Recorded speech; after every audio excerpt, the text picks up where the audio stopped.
মনে করছে সিপিএম ছিল 35 বছর, এবার টিএমসি আসলো 15 বছর, আর একবার পাল্টানো দরকার, দেখি 5টা বছর কি হয়।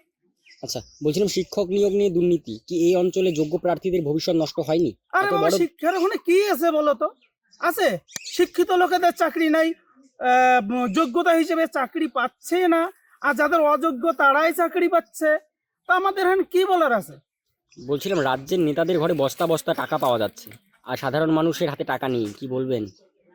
ওদের হাতে তো বস্তা বস্তা টাকা থাকবেই, কেন থাকবে না?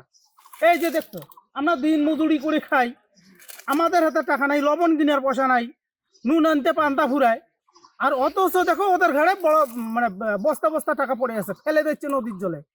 আচ্ছা, প্রতি বছরই কলকাতায় শিল্প সম্মেলনে ভুরি ভুরি প্রতিশ্রুতি মেলে, বাস্তবে তা কতটা ফলস্বরূপ ওই হয়েছে? তো মোটামুটি ধরে না, শিল্প শিল্প কি শিল্প হবে হবে, ওই শিলান্যাস করে গেছে, এখানে হবে ওখানে হবে, আলু কিছুই হয় না। ওই আমাদের এই শুকনো পাতায় আমাদের জীবনটাই চলে যাবে।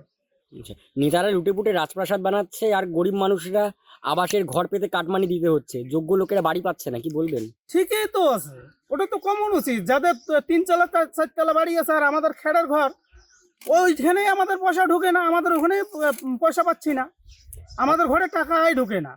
রাজ্যে চাকরির হাল বেহাল, পরিযায়ী হয়ে এই রাজ্য থেকে অন্য রাজ্যে চলে যাচ্ছে, বৃদ্ধ মা বাবা পড়ে থাকছে এই রাজ্যে, কি বলবেন?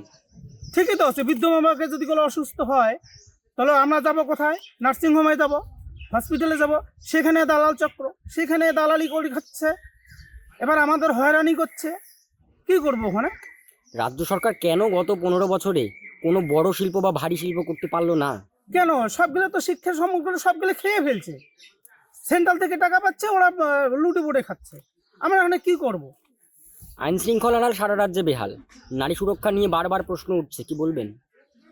নারী সুরক্ষা তো নেই ওখানে, মেয়ের সুরক্ষা নেই, মানে মা বোনদের কোনো সুরক্ষা নেই, আমাদের ছেলের তো বাদেই দাও, আমাদের শুধু ওই এখন কি বলছে, 1500 টাকায় কি বলে ভাতা দিবে ছেলেদের, এইটা ভাতা দিয়ে কি হয়?